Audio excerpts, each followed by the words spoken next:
Anybody remember Shovelware Studios? You know, the guys who made the obbies, in which they said themselves that they were cash grabs? And also, do you remember when they made their huge success, Escape the Minions Adventure obby, which eventually Shovelware decided to just private the game and just never include it in their franchise ever again? Yeah, very unfortunate. But there is an arcade version of the game that perfectly replicates the game, so who cares? Well, it turns out, somewhere in 2024, somebody made an official sequel to the game, called Despicable Me 4 Adventure Obby.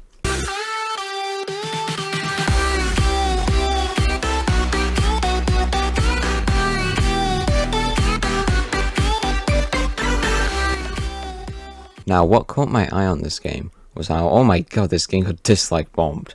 Like, on the website, it was like 31% rating. I didn't understand why everyone hated on the game, but I will get into why later.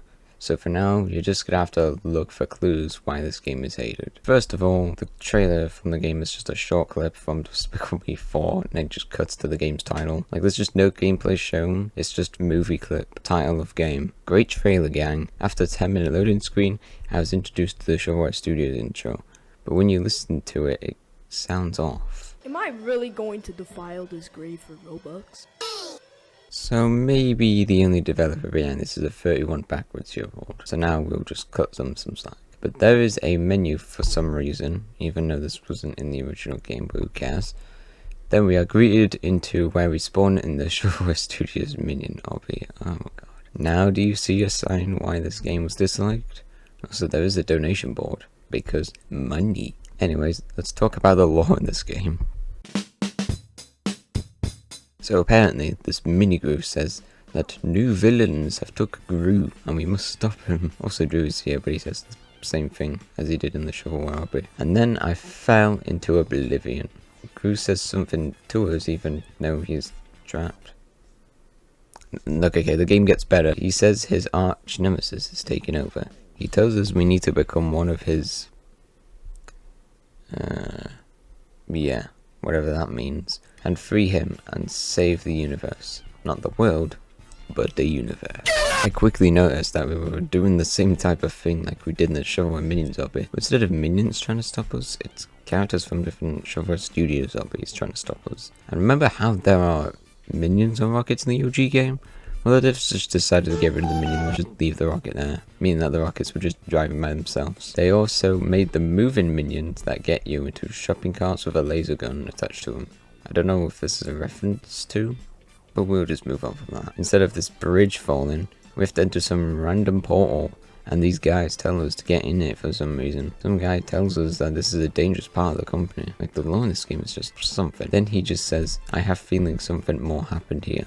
We get introduced to what I think is a new feature they added, because you have to press the button, then complete the obby in a minute. To make a long story short, I made it. Then I run through this Mario 64 endless stairs, except there is no stairs, just a straight path. And then we fall into oblivion and forget about the world we're living in. Hey, get the joke? Get the joke? And then we get teleported to some area this dude says that the arch nemesis Gru was talking about was behind all of this. They also just reuse the stuff in the ditch school to get rich obby Shovelware made. Then the guy from the second movie tells us in order to save Gru, they need me to go inside some pod. Questionable. Once we do, we get the Captain Underpants cape, and that's it. The cape serves zero purpose. As soon as I went on the speed pad, they started playing the 8-bit version of Bad by Michael Jackson just out of nowhere. Like, it only fits in the third movie, why put it here? Then for some reason the dev put giant human models in for no reason, telling us to use our superpower to speed up, even though we were fast enough to go through anyways. Then the game just pushes you into the wall, like it just doesn't tell you when your superpowers activate. So I had to go through the area manually, which we dodge red circles that I don't know what they do. Then enter Gru's house. We were greeted to a quiz. Gee, I wonder where I've seen this one. All of the questions were easy. I failed it like once because of how many fingers does a minion have. Like, how would I know? And then for some reason we just get a spooky mob jump scare. See, this guy knows Final Funkin' exists. Then the last one was, are you being distracted? And guess what? The answer was yes. Oh my god, guys, we fell for it. Oh no! Doc tells us... Damn, what did I put in this script, man? Doc tells us he has a plan. We'll have to sneak inside this roof on the Shovelware Minions obby. Meanwhile, Double Life is playing in the background because Despicable Me 4. And here, there was no lighting, so I just couldn't see where the jumps were just something I just noticed. Then we just enter the vault that includes us escaping Brainrot. Then we catch whoever this is who brings nothing to the plot, and we get a W cutscene, and it says Maxine and his found you. Jail time. 10 out of 10 dialogue. Basically, we have to escape jail. Which turned out to be easy enough. Nothing to really say about it, since it seems to be the only thing that's new. And now we must run to get the power of Roblox, as if it's going to help us. And you can't make this up, but it was playing Friday Funkin' Spooky's remix followed by an FNF South remix. Not gonna lie, the last time I heard these remixes was like 2021, 2022 around, and I've been playing Friday Funkin' since like late 2020, so yeah. By the way, Gruntlos, thank you for introducing me to it in school. Then we enter the spooky tunnel and get teleported to the jailbreak heist map. Okay, I guess. Apparently we are breaking in this to get the power of Roblox back. Nothing challenging, just a couple lasers here and there. Then we are teleported to where it played Bad by Michael Jackson, but now there is fire.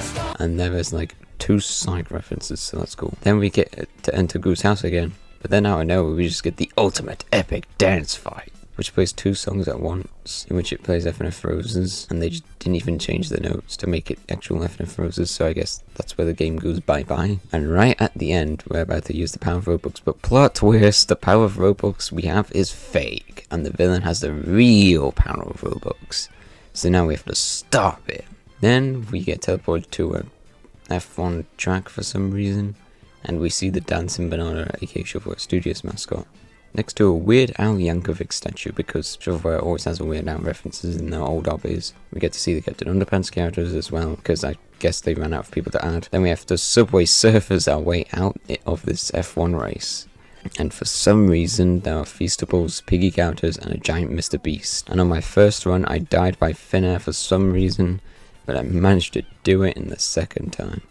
And then we get Jellyfish Jam in the background as we are celebrating that the power of Robux is restored. Somehow, like, I don't know how we did it, but yeah. Then we go through a tunnel in the race, and we see our arch nemesis who says, "What? Impossible!" Then the bacon just decides to explode the place up somehow. And then we see him on the floor next to 5 greystones.